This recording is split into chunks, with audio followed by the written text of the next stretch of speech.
À l'Association québécoise des organismes de coopération internationale, l'ACOSI, nous constatons que le monde dans lequel nous vivons est jonché d'inégalités économiques, politiques, sociales et écologiques. Des rapports de pouvoir inégaux existent à l'intérieur de nos sociétés ainsi qu'entre les peuples et les nations. Nous croyons également qu'il nous appartient de changer les choses pour créer un monde plus juste et plus équitable. C'est dans ce contexte que l'ACOSI a adopté, lors d'une assemblée générale en 2019, une définition commune de l'éducation à la citoyenneté mondiale. L'éducation à la citoyenneté mondiale, ou ECM, est une réponse à l'urgence d'agir face aux enjeux locaux et globaux. Elle se fonde sur la reconnaissance de l'autodétermination et de l'interdépendance des peuples et de leur interaction avec le vivant, sur l'engagement individuel et collectif pour la défense des droits des femmes, des droits humains et de la protection de l'environnement, et sur l'affirmation que nous sommes toutes et tous responsables du monde. Le CM permet de comprendre les causes structurelles des rapports de pouvoir qui créent des injustices et des inégalités. Véritable appel à l'action, le CM regroupe un ensemble de pratiques faisant la promotion de la solidarité, de l'acquisition de connaissances, de la prise de conscience et d'une transformation sociale concrète et positive. Elle privilégie l'action en réciprocité avec les personnes et les communautés dans une perspective de co-construction, de savoir-être et de pouvoir d'agir. Les actions en ECM passent par 5 grands pôles. La sensibilisation, pour faire prendre conscience au grand public des multiples enjeux qui touchent à la solidarité internationale.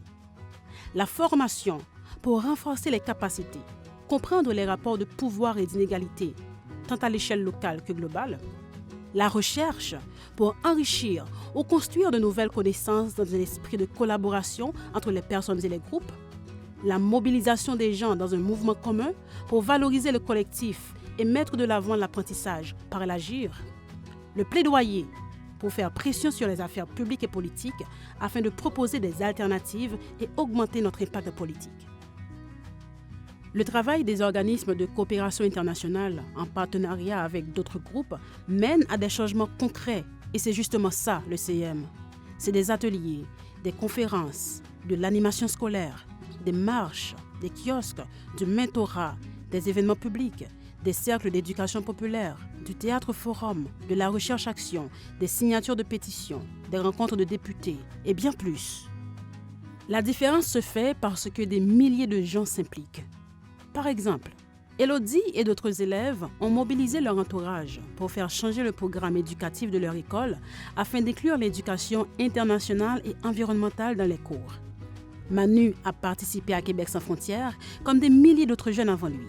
Après avoir vécu une expérience de solidarité internationale au Sénégal, il s'est impliqué au retour dans un groupe d'aide aux personnes itinérantes pour devenir un acteur de changement local.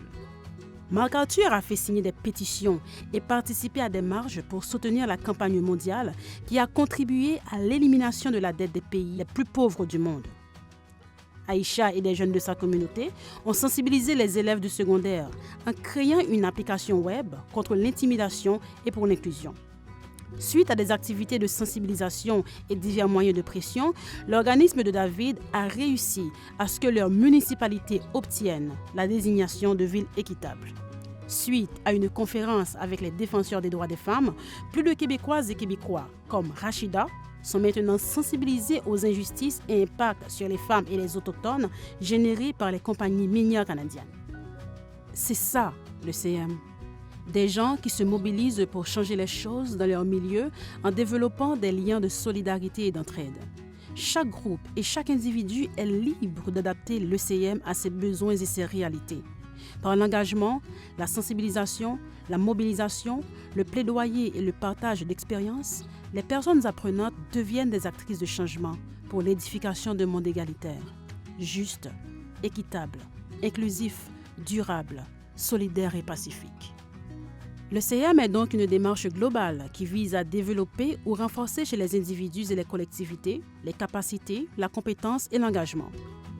Ces 3 pôles de transformation entraînent des changements personnels dans nos gestes et comportements, des changements relationnels dans nos relations avec les autres et la planète, et finalement des changements systémiques dans nos politiques et dans l'organisation socio-économique et environnementale. Le CM renforce ainsi le développement de rapports de réciprocité et d'interdépendance plus justes et équitables entre les personnes et les peuples. C'est sur le terrain qu'on voit le mieux à quoi ressemble le CM. Grâce au travail constant de milliers de personnes membres d'organismes de coopération et de solidarité internationale, nous avançons tous les jours vers un monde plus juste, égalitaire et respectueux des droits humains. Le CM sert alors de guide pour l'action et de cadre de référence commun pour que nous puissions avancer ensemble vers un monde meilleur, ici et ailleurs. Si vous désirez en apprendre davantage, le document explicatif de l'ECM est disponible en français, en espagnol et en anglais sur le site internet de l'ACOSI au www.acosi.qc.ca/ECM.